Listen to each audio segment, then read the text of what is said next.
Hi guys, welcome to Marnie's TV. I'm Denise and my partner in crime is Mary. Mary, say hi. Hi! Don't forget to like this video and hit subscribe. We're going to talk about some underground. Excited. Okay, so let's jump right into it. We are back to our regular scheduled program after having that wonderful standalone episode last week. And so this one is titled 28, which translates to power. And it's also a number, but those are the two things that I really got from the episode. So it starts out with Daniel. He's back and he's teaching slaves how to read.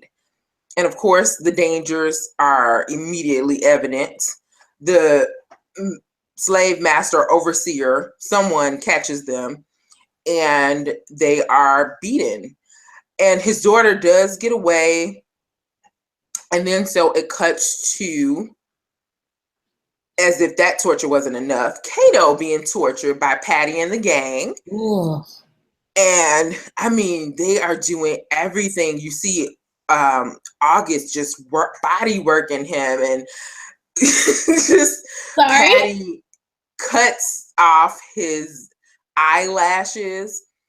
And while she's doing it, she's torturing him and she's telling him, she's talking about trust, and that's how you get someone to let down their guard, and how she's just really playing mind games. And she's doing all of this because she wants him to come work for her. And so Kato, he's strong and he's denying her request. And so she's says that she's going to bring in his girlfriend, and that's torturing her so she can sell her to slavery, and she just wants him to know all the different ways that she can make him comply. Wow. So he says, okay, he doesn't want harm to come to his girlfriend. And so they're out and they meet up with the magistrate. And she's asking him, how much he gets for a slave, or how much he gets if he captures someone and they're not a slave, and he says $5. And then they ask, okay, so what if it's really a runaway? And he says he gets $10. So Patty strikes a deal with him. She says, look, what if I can bring you an endless supply of runaways? And you're going to get $10 for each one. You're going to need to give me 3 of those dollars. So he's like, okay, sounds solid. Only her plan is she wants Kato to capture these free people. Oh. Yes. And turn them into slaves. And I felt some kind of way, and I know everyone else did. Wow, that's dirty. Yeah.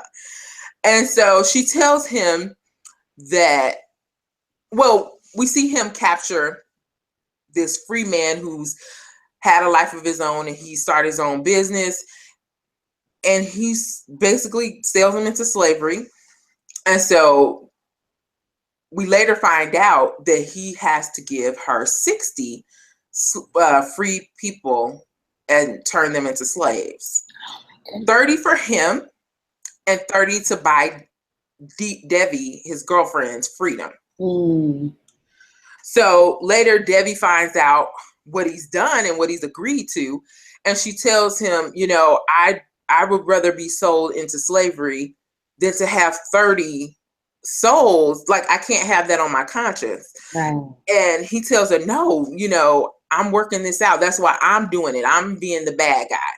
And she's like, you know what? What I've learned is you're just a plain bad guy. You want to use America and slavery as your excuse to be a bad guy, but no, you're just evil to the core. And he said he ends up selling her in slavery.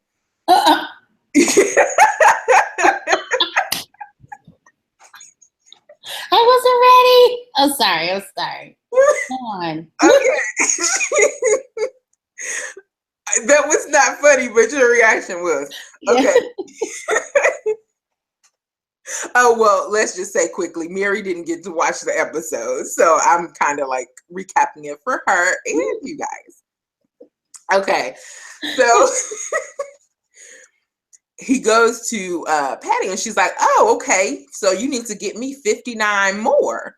And he's like, no, I just need to get you 28, which is a number, and the number of people he has to get, the number of souls he has to capture that are already free.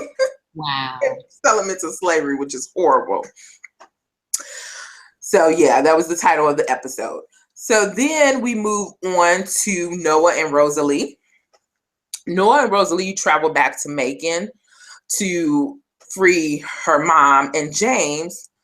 And so when she gets there, they're waiting in the woods. Well, first they enlist what is his name? It's Jack something, but he's the guy who drives the wagon and helped them in season 1.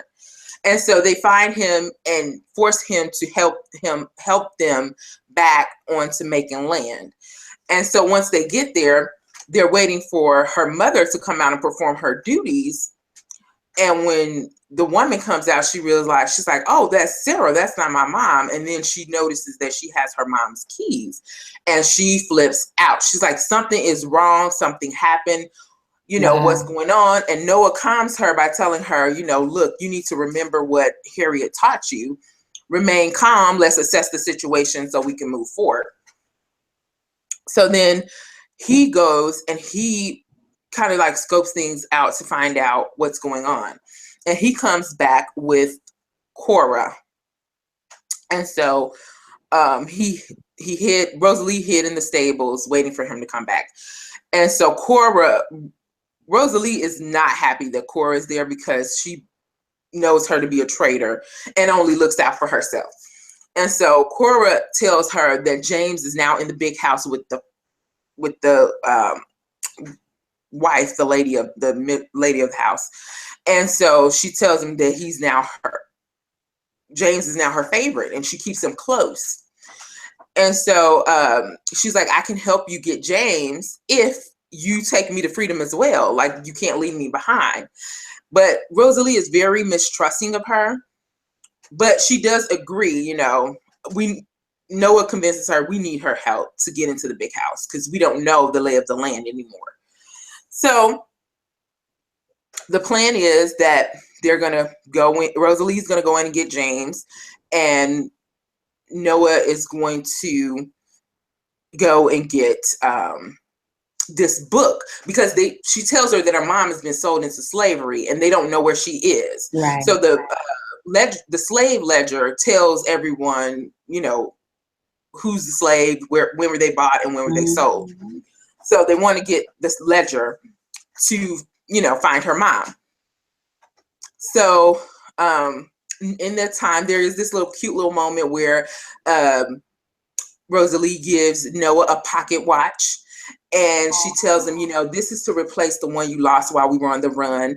And he's grateful for it. And he tells her to rest. Now, Rosalie did speak about her being distant to him ever since they got off the train. And well, we know, I believe it's because she's pregnant. She says it's the stress of everything and her just wanting to get her family back. But yeah, no. So they go. What were you gonna say? Oh, nothing. I was just like, oh, the stress. Right? Like, he keeps having to calm her down, and I want to say it's because she's hormonal. Right. But anyway, I don't want to blame it on that. So they come up with a plan, and Rosalie is there to get James. She's like, James, come with me. And he starts screaming bloody murder. And she is captured by the overseer from season 1 who tried to rape her and she thought she killed, and which was the deciding factor in her running off with the Macon 7. So he's telling her, he's like, I finally believe in God now. I really didn't know that I was going to be able to see you again, but I hoped. And so he's like, yeah, she's in a world of trouble. And she tries to deter him by saying, "Oh, I'm pregnant." And Noah is right outside the door. So now he finds out that she's pregnant, not because she's told him, the numerous amount of times she had to tell him. Yep. I believe also the reason for her holding back, because he might have not wanted her on this dangerous trip. Mm-hmm. But I don't know. She could just, I don't know. Anyway, so the overseer brands her, like, Ooh. yeah, it was horrible. With the R? Yeah. Ooh. Yeah. Unfortunately. Yeah, it was bad. And so that is where their story kind of ends. That's where it ends? Yeah, we don't know, So I know. And so Ernestine, we go back to the island, and Ernestine is watching as the overseer there has been tasked with ridding the slave quarters of opiates and the devil's blood. Wow. So, yeah. And so we soon find out that Clara is behind the raid. And she's talking to Ernestine and telling yeah. Double cross. Yes. So you don't know the half. So she's talking to Ernestine and she's telling her that, Hicks, which he's been beaten, and they put this metal torture device on him, on his head. And so, yeah, he's in bad shape. And I'm like, that's what you get. But so she's telling Ernestine that she wants her to make a poison or a concoction to kill Hicks. And so she tells her, I want him dead, like my baby. And I'm like, savage. Yeah. But you know what? I don't know. But Ernestine is trying to tell her, no, this is not a path you want to, murder is not something you can live with easily, And so she's trying to coerce her into making a different decision. But she's adamant that she wants him dead. So Ernestine makes this concoction and gives it to her. And so they're at the big house, and her father shows up and he's talking to her, and she's like, he tells her, I had to come see for myself, that this is true. You're sleeping with the master Matthew, and what is this? And she's like, look, you weren't worried about me. You never asked me how I felt. You never asked me if I was all right. Your only question was, who is the father of my baby? And like, she is going in on him, which, I mean, all of the things that she said was true, but it is still the power going to her head. And that was the other point I was making about the 28. And so she, it's the power, that the sense of, I'm better than you, I'm above you now type of attitude. And she's rude to everyone, including Ernestine, who helped her. And all of the slaves, which she was just, on the same level with, she's now treating like they're peasants. So Ernestine takes this time to talk to Matthew. And so she's talking to Matthew, and she's, warns him that Clara is now on this dark path. And she's like, if you love her, you need to speak with her about this and tell her, just because you've been hurt doesn't mean that you have to go about hurting others, which, I mean, is right. True. And so he tells Ernestine he'll talk to her and that he does really love her, So there's that. So Clara invites Ernestine up to the big house while Master Matthew is away riding his horses. And she tells, they're talking, and this house slave comes in, and she's like, did you drink Master Matthew's wine? And Clara was like, no, did you serve it to me? Then no. Yeah, like that. Oh. Yes. And Like, so don't forget to she boo. right, and she's dismissive of her and tells her, it doesn't matter, just whatever. But Ernestine chimes in, is like, well, if she doesn't find the wine that's expensive, she'll be blamed for it and punished. And so Clara then tells her, oh, well, just tell Master Matthew that I drank it, just, and everything will be fine. So then the house slave leaves, and she's having a conversation with Ernestine at this time, and she tells her, look, I learned from you. I took your advice. You said learn, and that you said listen and learn. And so she's like, I did that. And she's like, I listened to Master Matthew, and he's talking about war. And she's very dismissive of him. And she's like, she doesn't believe that the war will ever reach the islands, which we know. Oh, yeah. She's like, I just tune him out when he's speaking about that. And which, boo, you need to be listening. Yes, still listening. So she hasn't really learned everything. But she tells Ernestine, she's like, I'm better off than you were. I basically have Master Matthew serving me. Oh, I surpassed the master, basically, is what she said. What a mess. She tells her how she believes forgiveness is a weakness. And she tells her she doesn't forgive her for what she did to help. Yes, helping Hicks abort her baby. She said, you knew I wanted to keep it. And you knew how much being a mother meant. Yeah. And you took it away from me. And so she tells her she's not going to live long.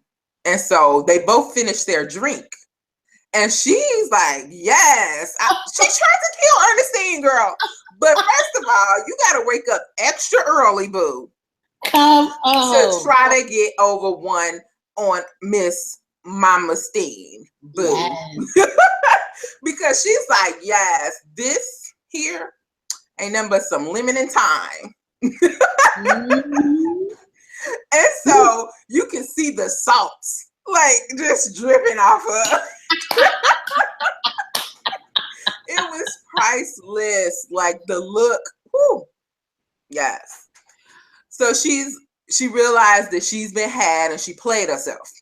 So later that night, she's talking to Master Matthew, and she's like, look, that Ernestine, she's a devil, she's a liar, and she's planning on running. So you need to go over there and punish her like you punished Hicks. And so he, like the whipped, yes, whips boy that he is, travels over to Ernestine's cottage, and lo and behold, she is gone. She is not there. Yes, she has escaped. And so she had used, see, this is why I be like, yes, boo. Ernestine be thinking, I knew she was going to climb back on top. She used the bottle of wine that she stole from Master Matthew. Yes, the wine that Clara just excused all excuses for and said she drank. Ernestine stole it and used it to buy off the captain to take her to freedom. Amazing. But the daunting part is when she gets to freedom, it's very short-lived because she immediately runs into August, sent by Patty. And basically, yeah, she's right back captured. And that is our episode. Like, I mean, it was really entertaining. That's amazing. Loved it. Yeah. I just really have a couple of thoughts about James and Claire.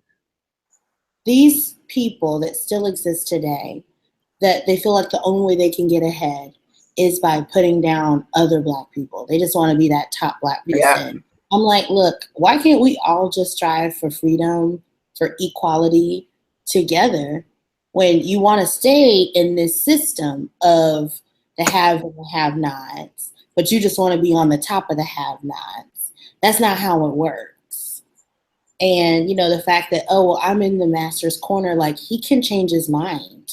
Exactly. Like, still Black Henny. Like, while I hate that that's in the show, I'm really glad that that's in the show, because it is an important part of Black culture, Yeah, and Ernestine even tried to explain it to her. She's like, yeah, this may feel like freedom.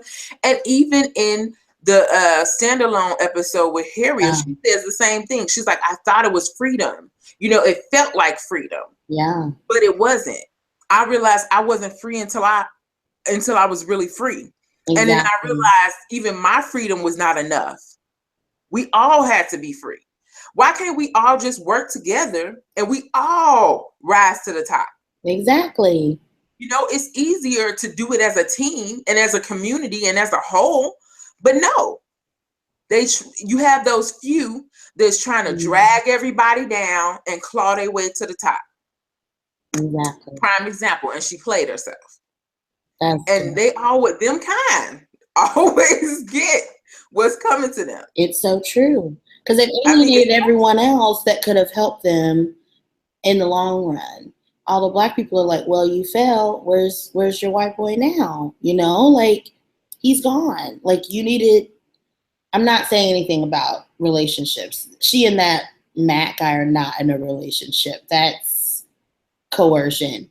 But the fact that she can so quickly abandon her fellow slaves, her fellow Black people, it's like she forgot that she's a slave. You are not a favorite. Immediately. She immediately forgot that I was just on your level yesterday. Like, I was just doing the same work. But she still is, though. And she does not know that. Yeah, she doesn't know. Because he's brought her in. He put on a nice outfit and she got gold around her neck, and she laid up on the couch letting them serve her. And it actually points back to when the first episode, when the master was talking, and he said, yeah, you get comfortable and you start having the slaves serving you, and you forget. You forget what's really going on and what's really important. Wow. So yeah. That's good.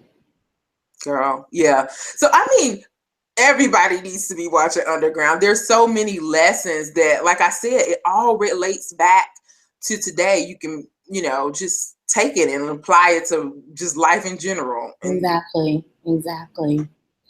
Speaking of life in general, Denise and we're going to start doing some other videos. There's only 2 more episodes of Underground after this week. So still Starcross, that new Shonda Rhimes show starts up. We're going to start recapping that. We're also going to start doing some natural hair journey videos, just kind of talking about our hair drama. It's beautiful. And also we're going to actually start doing some hot topics, just some hot takes on things. Probably going to recap the quad season. So I think that'll be a lot of fun. Anything else, Denise? No, I think I'm sure we can think of a few more things, but not at the moment. I mean, you said a lot. So I'm just going to end it there. Thank you guys for watching. And as always, have a great day. Bye. I still can't see you.